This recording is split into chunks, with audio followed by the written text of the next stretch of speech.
Magandang araw. Kumusta kayo? Ako ay si Carol. At ako naman ay si Robert. And I am Rowie. And welcome to our channel.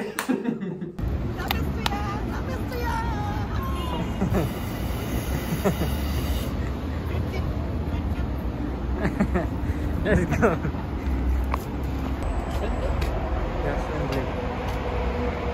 Look at the moon. Hello, hello, hello. Good evening, good evening. Bakit ganito ang buhok natin? Alam mo yung tulay? Umuug-ug. Yan, naudlot yung video namin kasi may dumaang mga nagbabike eh, sublimutik na masagasaan. Anyway, nandito kami sa gitna ng tulay. Yung tulay is umuug-ug, nakakahilo. Tapos yung mga, syempre sa ilalim ng tulay, may mga sasakyan.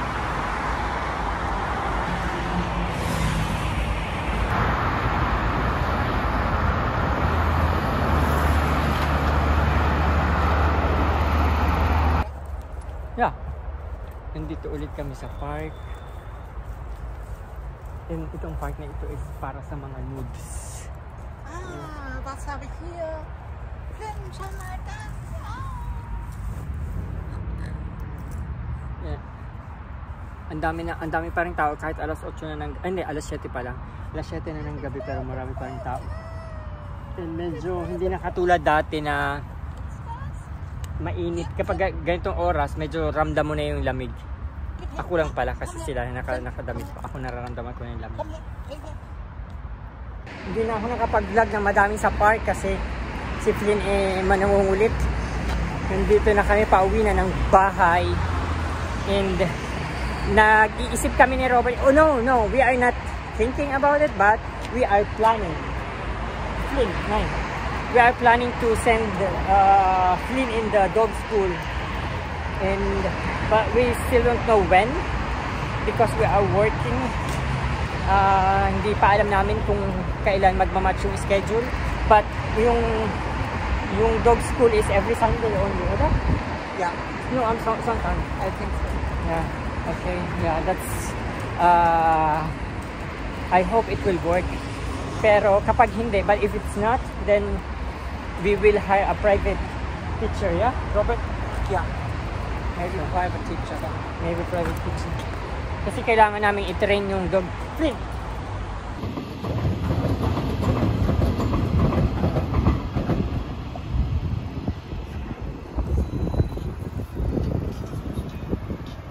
So, nandito na kami sa bahay ni Flynn. And unbox ko na ang ating biniling ano tawag dito? Kainan. Kainan ni Flynn. My God. Nahulog pa. Ay, teka, bago nga pala ako mag-unbox, may sasabihin ako sa inyo. Ito saglit, ha? Okay, Flynn, saglit lang, ha?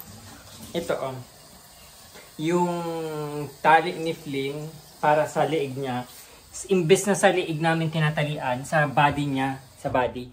Tapos, ito, yung luma niya, minatngat niya, tapos, yun, kaya bumili ako ng bago, na medyo malaki-laki, medyo mahal nga, mga ito, 24 euros, so, mga 1,500, can you imagine, 1,500 pesos.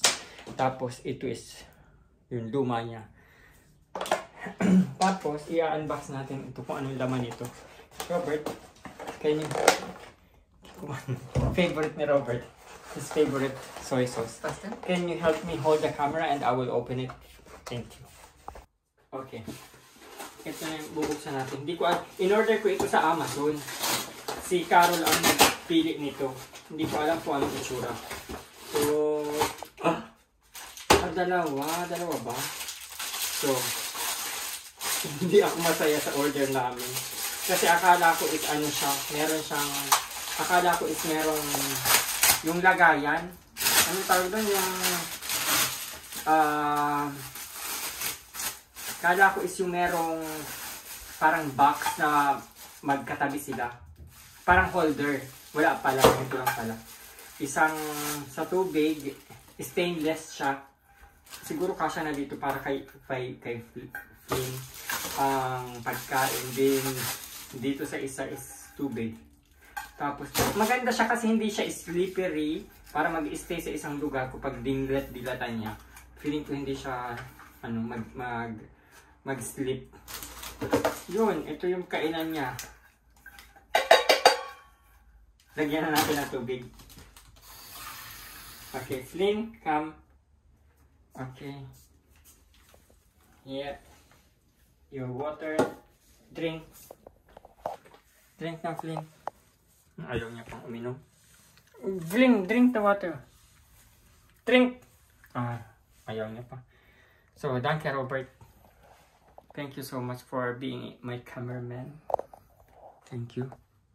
Minsan, alam mo, nawawalan ako ng lakas ng loob mag-alaga ng aso kasi hindi pala ganun siya kadali. Parang ang daming responsibility kasi hindi katulad ng mga aso sa Pilipinas na basta mo na lamang papalakihin. Yung mga askal ha, basta mo na lang papalakihin, bibigyan ng pagkain, hindi mo kailangang i-train, walang mga insurance. Hindi ko alam kung nabigla ba ako sa desisyon, pero kapag yung si Flynn natutulog ako tapos lalapit siya tapos hahalikan ka niya or papatong siya sa'yo, makikipag snuggle.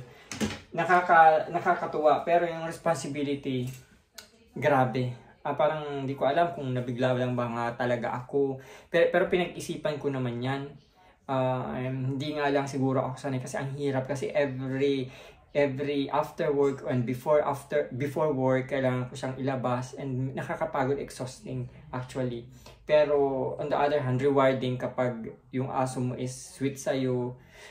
Anyway, hindi ko alam, mixed emotions. Ngayon pagod lang kasi siguro ako kaya ako nararamdaman yung ganitong emotions.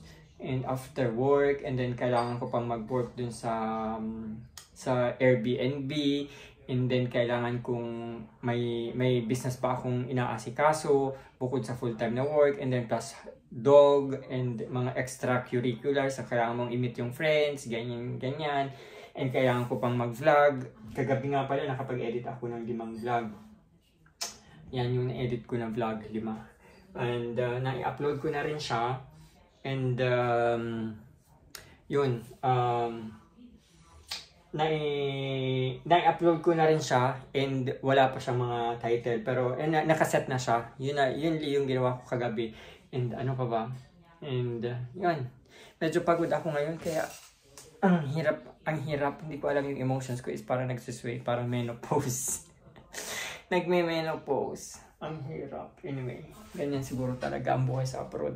Kailangan mong maging strong, hindi lang physically but emotionally, mentally, spiritually somehow. And kung hindi is matatalo ka. Pero I've been here parang half ba, hindi, 1/4 or 1/3 of my life nandito na ako sa abroad, sa Europe. So I'm used to it na. Minsan lang, hindi mo maiwasang hindi mag-complain. O hindi mag-complain, I mean mag-voice out ng nararamdaman mo kasi tao ka lang. Pero wala ginusto mo yun na. Ginusto ko na dito tumira. O ginusto ko yung ganitong buhay. So, who am I to complain? Kaya ako na mag-inom ng wine. Ihingi ako sa wine ni Robert. Normally, hindi ako nag-iinom. Minsan lang ako mag-inom. Lalo na kunyari gusto ko makatulog ng maayos. Nagwa-wine ako. Ayan. Bukas may trabaho na naman. Ang dami ko na namang sinabi. And, yeah. Thank you very much for watching. And I hope na enjoy niyo yung maikling vlog natin for today. And, yeah. Lalabas ulit ako kasi anong oras pa lang. Alas 8 pa lang and si Flynn hindi pa tumatay. Lalabas muna ako bago matulog mga 10 or mga 9:30 lalabas ako kasi kailangan niya tumae. If hindi ako lumabas, tatayan dito sa room. And kasi bago pa lang sa akin, hindi ko pa natitrain. Kaninang umaga tumae yan pero twice kasi siyang tumatay. Morning and evening. Yeah, anyway. Thank you very much for watching and I will see you again on my next vlog. Bye!